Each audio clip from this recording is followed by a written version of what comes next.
이거 누가 모르냐. 기법이 중요하지. 이거 도대체 모르는 사람이 어딨냐. 그런데 매매에 적용을 못하면 모르는 거예요. 이런 흐름을 보면서 실전에서. 네, 안녕하십니까 여러분, 주식 다마고치입니다. 오늘은 이동평균선에 대해서 한번 설명을 드리도록 하겠습니다. 많은 분들이 HTS를 설치를 하면 기본적으로 보여지는 보조지표다 보니까 생각보다 굉장히 간과하시고 있으신 부분이 있는 것 같아요. 저 같은 경우는 스윙을 하던 단타 매매를 하던 거래량과 이동평균선을 가장 중요하게 봅니다. 이동평균선이란 것은 모두가 알다시피 5일선의 경우는 5일간의 주가 평균을 나타내는 것이고, 뭐 20일선은 20일간이겠죠 당연히. 이런 기본적인 이동평균선의 원리는 알고 계세요 대부분. 이것도 모르고 주식 투자를 하고 있다는 것은 굉장히 잘못된 일이겠죠.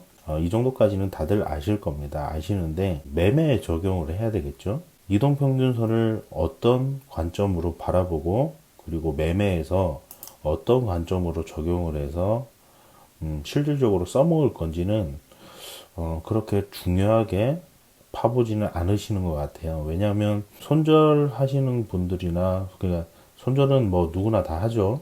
수익 내는 사람들도 손절은 반드시 거치는 과정입니다.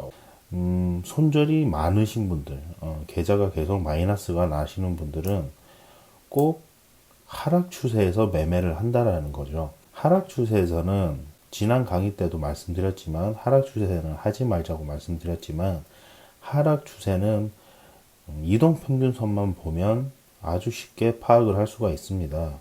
하락 추세에서만 일단 매매를 하지 않아도 장기간 물리거나, 그리고 단타로 진입을 해서 하방을 쭉 맞아버리는 그런 경우가 안 생기겠죠. 그렇다면 이동평균선을 알아야 됩니다. 이동평균선의 원리를 알아야 되고 정확하게, 그리고 이동평균선이 어떻게 바뀌어 가고 어떤 시그널을 보냈는지 그런 부분에 대해서 정확한 이해도가 있어야 되겠죠. 그죠? 그 정확한 이해도를 가지고 스윙 매매를 하던 단타 매매를 하던 하셔야 됩니다. 간단하게 그림으로 설명을 드리겠습니다. 이동평균선이란 것은 많이 보는 이동평균선이 뭐 5일선, 10일선, 21선, 60일선, 120일선 이렇게 5개 정도가 HTS를 설치하면 기본적으로 세팅되어 있는 거죠. 그런데 이동평균선이란 것은 아까도 말씀드렸다시피 가격 평균이에요. 그죠? 그러면서 이 평균값이 매겨지면서 이동평균선은 계속 움직이게 되죠.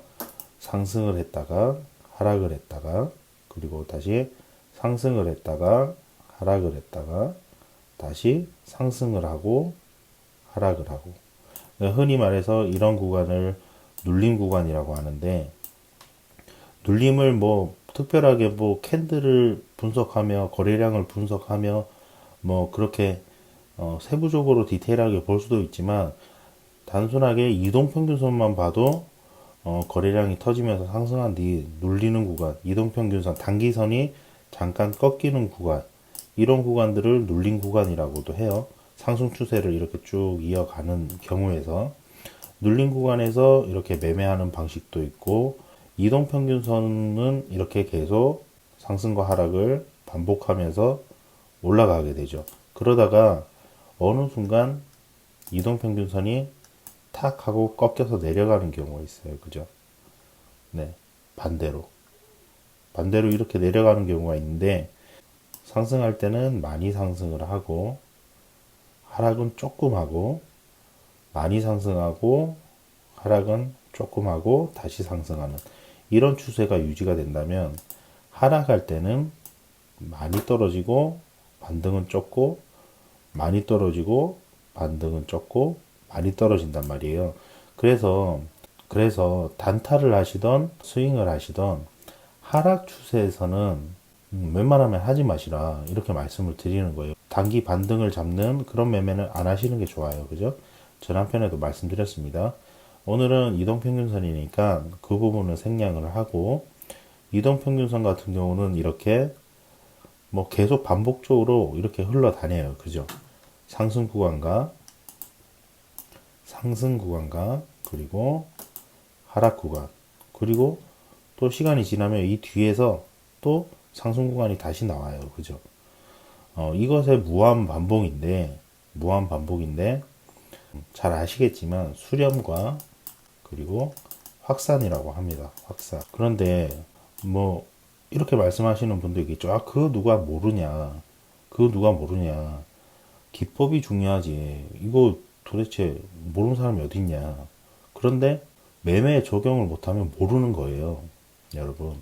수렴과 확산이라는 단어는 주식을 조금 공부하시다 보면 많이 듣는 단어예요. 그죠? 많이 듣는 단어인데, 한 가지 정확하게 말씀드릴 것은 자신의 매매에 적용을 하지 못하고 있으면 이거 모르는 거예요. 그죠? 모르는 거예요. 네. 머리로 알고 있다고 해서 아는 게 아니라 매매에 적용을 해야 아는 겁니다. 네. 그 부분을 반드시 유념하시고, 매매에 적용이 안 되고 있다라고, 그러니까 꾸준한 수익이 안 나고 계신 분들은 반드시 집중하셔서 이 단어를 안다고 그냥 대충 듣지 마시고요. 매매에 적용하는 방법을 곰곰이 함께 생각을 해보시는 시간이 되었으면 좋겠습니다. 수렴과 확산을 하는데 수렴과 확산에서 수렴하고 확산에서 확산 구간은 상승 확산이 있고 그리고 하락하는 확산이 있어요. 이동평균선이 수렴을 해요. 여러 다양한 이평선들이 이렇게 결국 수렴하는 구간이 생기고 이 수렴하는 구간에서 상승과 하락이 결정이 된다는 거죠. 그러면 수렴 이후 계속 이렇게 떨어지다가 주가가 떨어지다가 바닥을 잡고 수렴하는 구간이죠. 수렴하고 방향을 딱 정했을 때 이때 매매를 하면 확률이 굉장히 높겠죠. 그죠? 잠깐 물리더라도 다시 반등이나 돌파가 나올 수 있는 확률이 높을 거란 말이에요.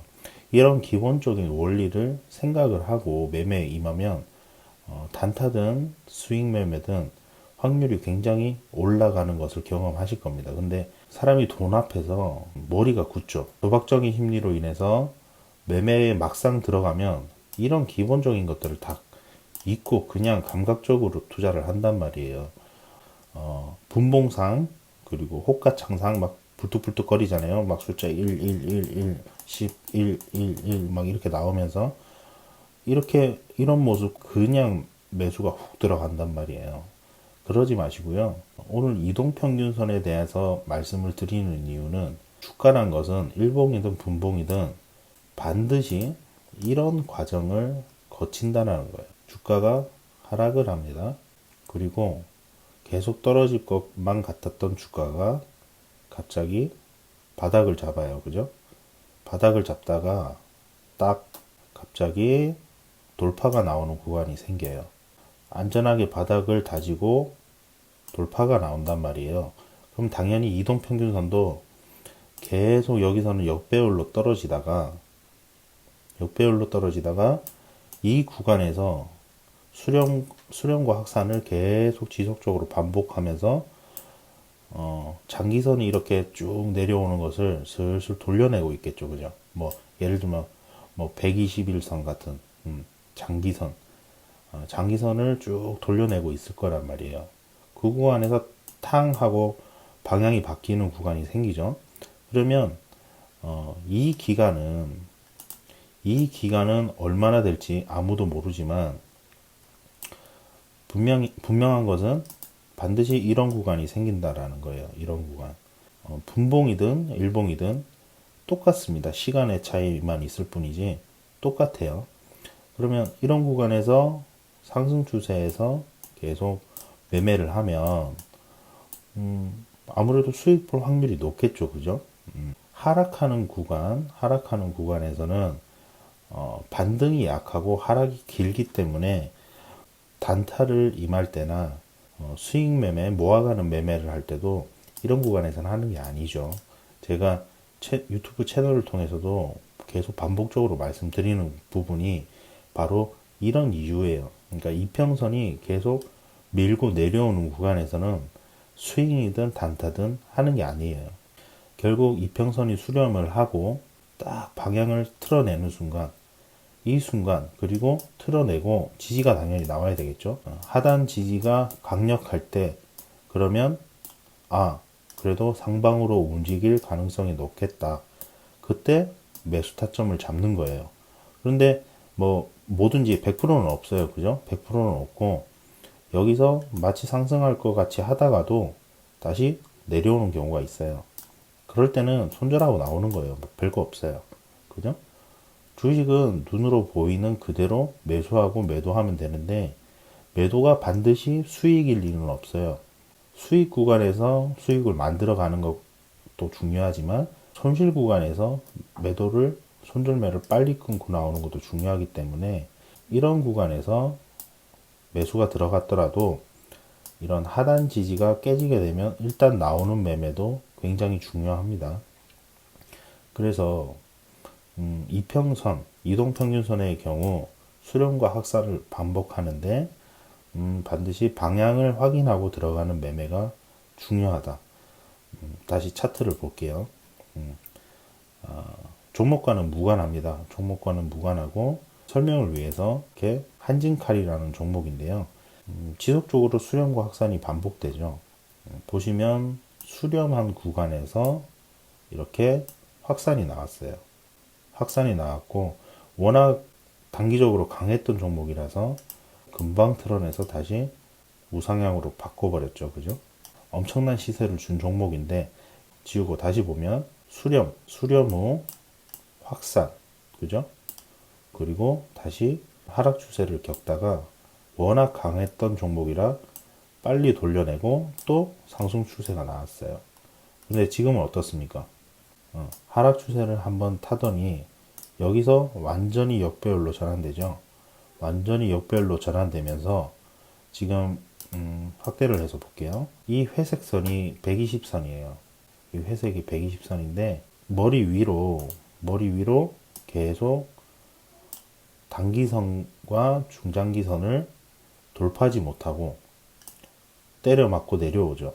그리고 반등이 나왔지만 다시 또 때려 맞고 내려오고, 그죠?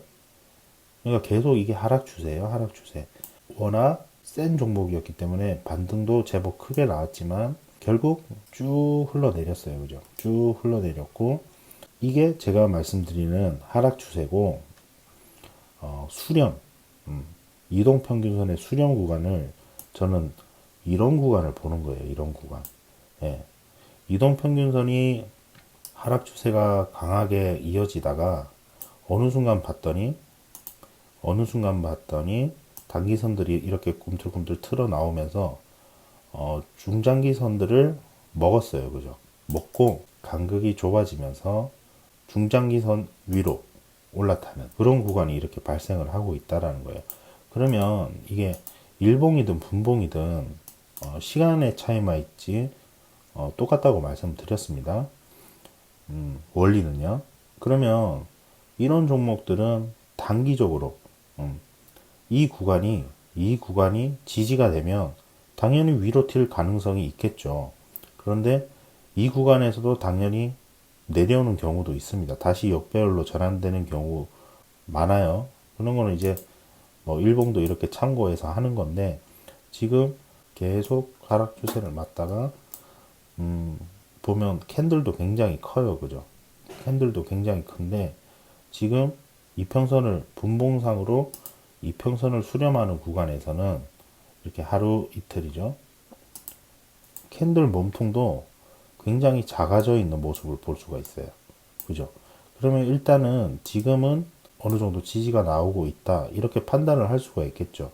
그러면 이 구간이 지지가 되면 당연히 주가는 횡보하거나 올라가거나 둘 중 하나란 말이죠.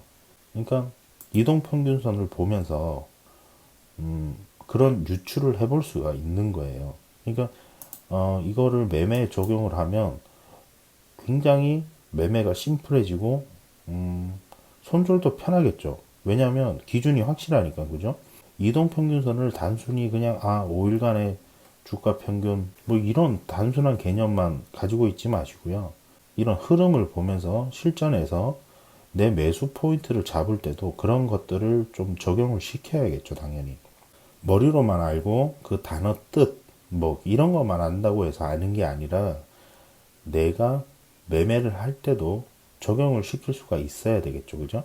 이동평균선의 경우는 그렇게 보시면 되고, 뭐 더 이상 뭐 복잡하게 생각하실 것도 없고, 이렇게 심플하게 생각을 하시면 되는데, 이것을 매매에 이제 적용을 시켜야겠죠. 근데 적용을 시켜야 되는데, 이게 지나간 차트라서, 그러면 기다리면 되겠네. 이렇게 생각을 하시는데, 장담컨대 이런 구간에서도 막 매매 들어가서 단타인데, 단타 매매 들어가서 손절 못하고 여러 가지 들고 계신 분들도 많을 거예요. 그러니까, 매매 기준이 확실해야 된다. 매매 기준. 단타든 스윙이든 이런 원리적인 부분을 알았으면 매매를 할 때도 반드시 적용을 시키려는 노력이 필요하고, 만약 실수를 해서 들어가야 될 자리가 아님에도 혹여나 사람인지라 들어갈 수가 있어요. 그죠? 이런 구간에서도 분봉상으로 보면 난리가 난단 말이에요, 사실. 예, 거래도 이렇게 좀 어느 정도 붙고 있고, 그죠? 이런 구간. 그러면 그때 당신은 막 이거 다 돌파하고 올라갈 것 같아. 막 이런 모습이 보일 것 같단 말이죠. 그런 심리에 많이 딸려가는데, 그럴 때마다 하나만 생각하세요. 그냥 이 엄청난 각도로 꺾여 내리고 오고 있는 이 이평선을 돌파하지 않을 확률이 더 크다. 이렇게 딱 머릿속에 저장을 해 두시고, 이런 곳에서 따라가는 매매를 하지 마시라는 거예요. 이런 곳에서. 여기 막 지지 나올 것 같고, 그죠? 확대해서 볼게요. 막 이런 구간에서 또 거래가 들어오면서, 이렇게 거래가 들어오면서 여기를 돌파할 것 같은 호가창이나 차트상으로 뉘앙스를 풍긴단 말이에요. 그러면 돌파하고 나서 사세요. 돌파하고 눌릴 때 차라리 돌파하겠지라고 생각하고 사지 마시고요. 이런 역배열 추세에서는 이 다 지금 역배열이잖아요. 그죠? 역배열. 이런 구간에서는 그냥 매매를 안 하신다. 이렇게 생각을 하시고, 이런 것들이 모두 수렴이 되는 구간을 한번 좀 기다리는 게 어떤가. 이런 수렴 과정을 한번 기다리고 확산을 한번 보는, 위든 아래든, 그죠? 확산을 보고 매매하는 습관을 들이는 게, 이런 이동평균선의 원리를 알았으면 머릿속에 딱 박아두시고 진짜로 이렇게 매매에 적용할 수 있는 그런 좀 트레이더가 되면 확률이 굉장히 높아지거든요. 확률이 높아지고, 만약 실수가 나오더라도 정신을 차릴 수가 있게 된다는 거죠. 이 매수 포인트 잘못됐네. 이게 아닌데. 그죠? 손절도 간편하게 할 수 있고, 그리고 이런 구간을 좀 기다려 보고 확산이 나오는지 한번 확인을 해보는 게 매우 좋습니다. 네. 매매 적용시키려고 부단히 애를 써보세요. 이게 지금 분봉 차트인데 이거를 일봉 차트라고 한번 생각해 보셔도 똑같습니다. 네. 어차피 상승하고 하락하고 바닥 잡고 다시 상승하고, 뭐 이런 거는 일봉이든 분봉이든 시간상의 차이지 똑같으니까요. 그래서 이 이동평균선의 원리 같은 경우는 단타든 스윙이든 다 적용이 됩니다. 이동평균선에 대해서 원리적인 측면을 설명을 드렸고, 이것을 매매에 적용하는 방법도 설명을 드렸어요. 왜 흔히들 그렇게 얘기하잖아요. 비싸게 주더라도 확인하고 사라고. 어떨 때는 비싸게 주는 게 안전할 수가 있어요. 이런 구간에 샀는데, 싸다고 샀는데 더 내려가면 싼 게 아니죠? 그죠? 그리고 이런 구간에서 샀는데 또 밑으로 확산이 나오면 싼 게 아니잖아요. 안전하게 이평선들이 확실히 돌아가는 모습, 위로 확산이 나오는 모습을 보고 매매를 하는 게 좀 수익 내는 트레이더에 가까워지지 않겠나, 이렇게 생각이 됩니다. 어쨌든 주가가 올라야 수익을 보니까요. 네, 이 기본적인 원리를 좀 염두에 두시면 나중에는 뭐 이런 눌림목 매매도 어느 정도 가능해지니까요. 반등, 약수익, 뭐 이런 스캐핑 구간, 이런 구간을 볼 수 있으니까요. 일단 수령과 확산에 대해서 정확하게 이해를 하셨으면 좋겠습니다. 네. 구독과 좋아요 감사드리고요. 궁금하신 점은 언제든지 댓글로 문의해 주시면 되겠습니다. 감사합니다.